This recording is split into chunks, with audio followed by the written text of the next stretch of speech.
Everyone, मेरा नाम है दीपक साहू और आज की इस क्लास में हम इलिप्स ड्रॉ करेंगे एक और मेथड के जरिए। ठीक है, लास्ट क्लास में हम लोगों ने इसेंट्रिसिटी मेथड से इलिप्स ड्रॉ किए थे और आज की इस क्लास में हम लोग कोसेंट्रिक सर्कल मेथड से इलिप्स ड्रॉ करेंगे। बताते चलूं कि दोनों ही मेथड से क्वेश्चन आता है आपको 10 मार्क्स का क्वेश्चन या 8 मार्क्स का क्वेश्चन आता है, बहुत ही आसान है। कोनिक सेक्शन ड्रॉ करने के लिए सबसे ज्यादा क्वेश्चन आपको इलिप्स से ही आता है, तो इलिप्स ड्रॉ करने का ये दूसरा मेथड है और इसेंट्रिसिटी मेथड से ये काफी आसान है, तो दोनों ही आ सकता है। तो क्वेश्चन का तरीका भी अलग रहेगा, तो आइए इसको देखते हैं।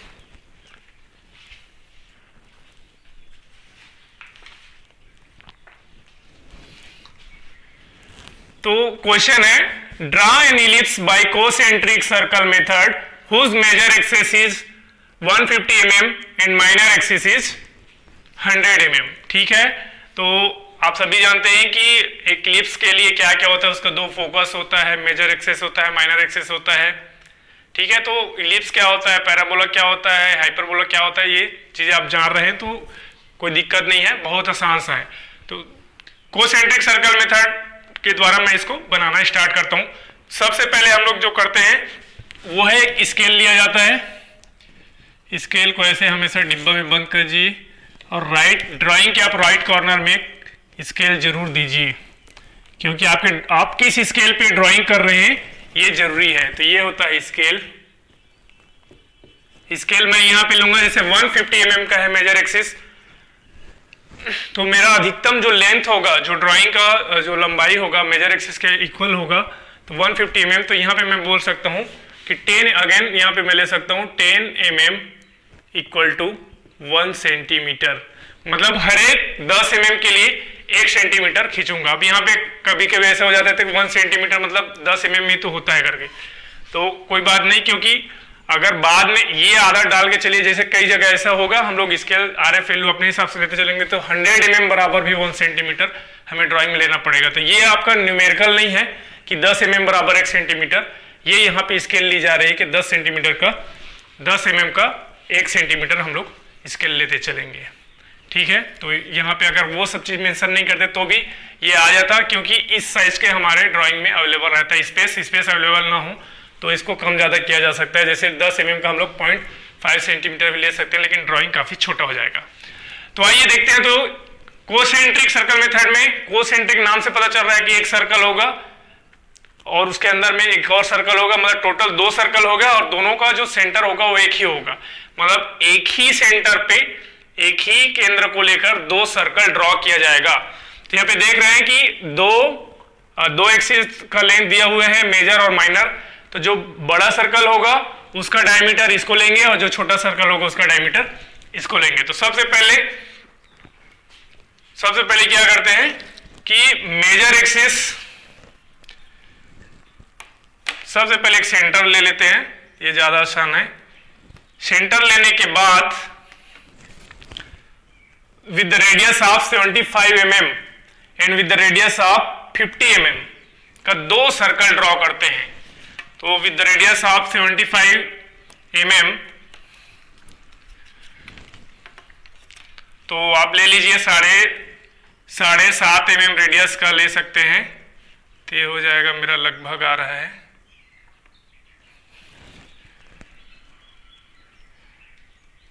10.5 का, यहाँ तक आ जाता है। और फिर है 5 mm,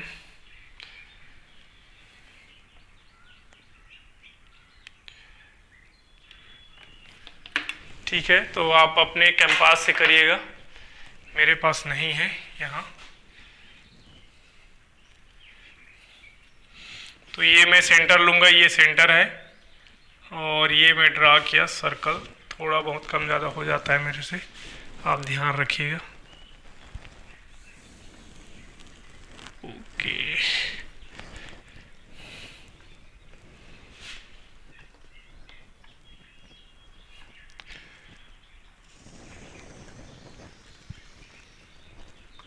ठीक है, ये हो गया पहला सर्कल,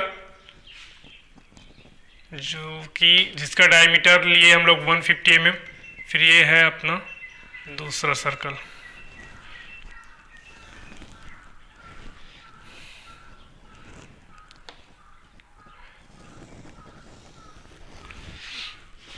ठीक है, तो ये ऑलमोस्ट मेरे से सर्कल बना,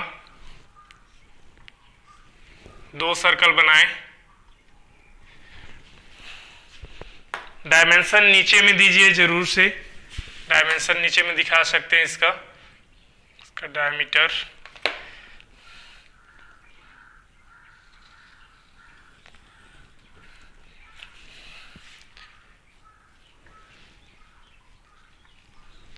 ये है आपका 150 mm का आउटर डायमीटर के लिए, और यहां से यहां तक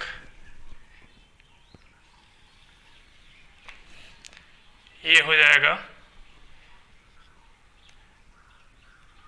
100 mm। इस प्रकार से 2 सर्कल हो गए। अब इस 2 सर्कल को मैं बराबर इक्वल भाग में डिवाइड करूंगा। तो सबसे पहले इसको डिवाइड करने का बहुत आसान सा तरीका है। तो एक हॉरिजॉन्टल लाइन ड्रॉ कर दीजिए, ये हो गया हॉरिजॉन्टल लाइन, और एक वर्टिकल लाइन ड्रॉ कर दीजिए, तो ये हो गया हमारा वर्टिकल लाइन। ठीक है, बहुत आसान सा है। ज्यादा से ज्यादा पार्ट में डिवाइड करना है, लेकिन 12 से ज्यादा मत करिए क्योंकि उसमें हौच पौच हो जाएगा। तो उसके लिए सबसे आसान सा तरीका है, जैसे 12 पार्ट में डिवाइड करना है, मतलब ये 90 डिग्री का है तो 30 30 30 3 बार कर दीजिए, फिर इधर 30 30 30, तो वो इक्वल हो जाता है। तो मैं इसको अपने हिसाब से करने की कोशिश करता हूँ, मेरा थोड़ा कम ज़्यादा हो सकता है, तो इसका आप ध्यान रखिएगा।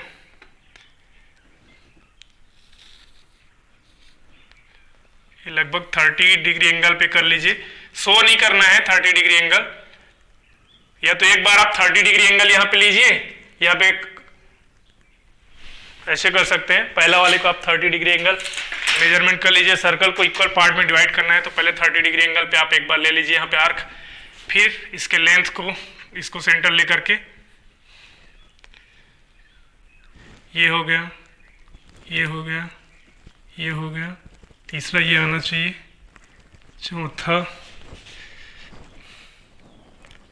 पांचवा इधर से, इधर से, इधर से, और ये इधर से। थोड़ा कम ज़्यादा हो रहा है। अब क्या करेंगे, कुछ नहीं कर रहा हूं मैं, सर्कल को 12 पार्ट में डिवाइड कर रहा हूं, आप अपने मेथड से कर सकते हैं। अब इसको सेंटर से होते हुए इससे ज्वाइंट कर दीजिए। थोड़ा थोड़ा सा मेरा टेढ़ा बना है,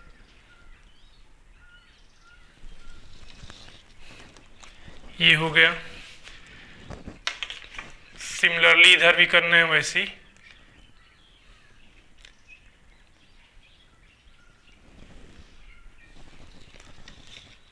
ये हो गया, सॉरी,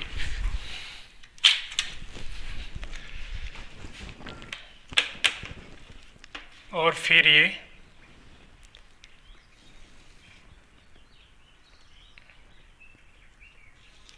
इस प्रकार से। तो अभी तक कुछ किए नहीं, ये हमारा था सेंटर। अब इसको अलग अलग पार्ट में इस प्रकार से डिवाइड कर दिया। अब क्या करना है, अब बहुत आसान सा है। दोनों सर्कल से, ये जो सर्कल को जिस जिस पॉइंट पे कट कर रहा है उसको हम लोग बाद में नाम भी दे देंगे। आपको ये ध्यान रखना है ये सारे पॉइंट को, और करना कुछ नहीं है। सबसे पहले क्या करेंगे, एक बार आप रोलर स्केल को पकड़िए और ये सारे बिंदुओं से वर्टिकल लाइन, फिर दूसरे साइड में फिर हॉरिजॉन्टल लाइन काटते जाएंगे एक दूसरे पे। तो देखिए कैसे करते हैं। तो सबसे पहले मैं यहाँ पे लाया रोलर स्केल को, तो यहाँ से एक वर्टिकल लाइन, यहाँ से वर्टिकल लाइन खींच दिया, ठीक है। फिर दूसरे सर्कल को लिया, यहाँ से वर्टिकल लाइन खींच दिया। ये वाला खुद वर्टिकल लाइन है तो इसमें से खींचना नहीं पड़ेगा। फिर इसमें आइए, यहाँ से वर्टिकल लाइन, यहाँ से वर्टिकल लाइन खींच दिया। फिर यहाँ से वर्टिकल लाइन और यहाँ से वर्टिकल लाइन खींच दिया। अब क्या करेंगे, जो छोटा सर्कल है उससे जा जाकर हॉरिजॉन्टल लाइन खींच के पहले वाले वर्टिकल लाइन को कट करते जाएंगे। तो ये हो गया, थोड़ा सा और बढ़ाना था, ज़्यादा छोटा खींचा गया। तो इस टाइप पे आप इसको एक्सटेंड कर सकते हैं ताकि उसको क्रॉस करना चाहिए।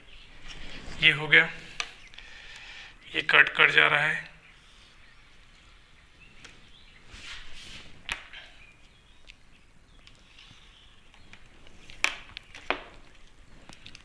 छोटे वाले सर्कल पे जा जाके हॉरिजॉन्टल लाइन से उसको कट करना है जो पहले वर्टिकल खींचे थे।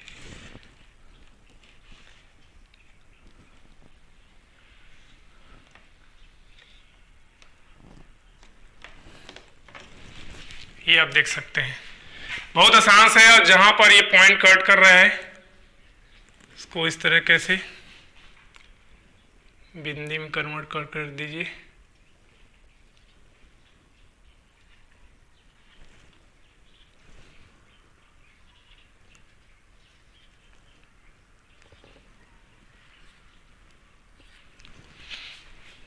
इस तरीके से हमें पॉइंट प्राप्त हो गया है।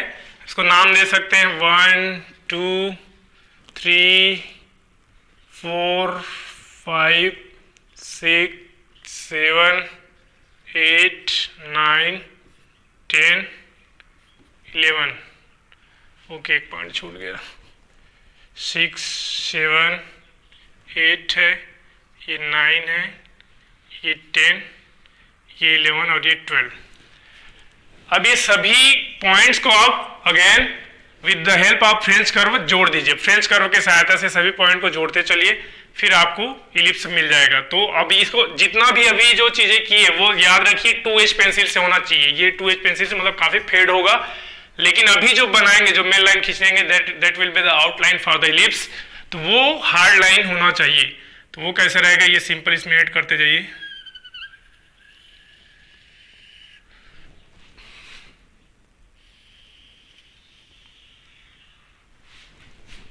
सिमिलरली इधर भी याद रखिए, इसको आप फ्रेंच कर्व के सहायता से आप करेंगे तो काफी स्मूथ बनता है। काफी इंपॉर्टेंट क्वेश्चन है, आता ही है ये। इस प्रकार से आप देख सकते हैं कि हमें एक इलिप्स प्राप्त हो गया by the concentric circle method. क्या किए फिर से बताते चलता हूं। जो सर्कल था, जो मेजर एक्सिस, दो सर्कल बनाना है। पहला जो बाहर का सर्कल बनेगा वो मेजर एक्सिस को डायमीटर ले लेना, माइनर एक्सिस को डायमीटर लेके दूसरा वाला सर्कल, सेंटर एक ही होना चाहिए, नाम ही है concentric circle method. Outer circle से वर्टिकल लाइन खींचा, ये 12 भाग में जो डिवाइड किया था वहां से। फिर इनर सर्कल से हॉरिजॉन्टल लाइन खींच के उसी को दोबारा से कट किया। फिर जहां पर पॉइंट कट किया था वहां पे मैंने पॉइंट फिक्स किया और फिर पॉइंट को नाम दे करके सभी को कनेक्ट कर दिया बाई HB पेंसिल। जो ब्लैक कलर का है उसको HB पेंसिल से किया। तो इस तरीके से मुझे कोसेंट्रिक सर्कल मेथड से एक इलिप्स प्राप्त हुआ। तो इस प्रकार से ये 2 मेथड हो गए हमारे इलिप्स बनाने का। Thank you.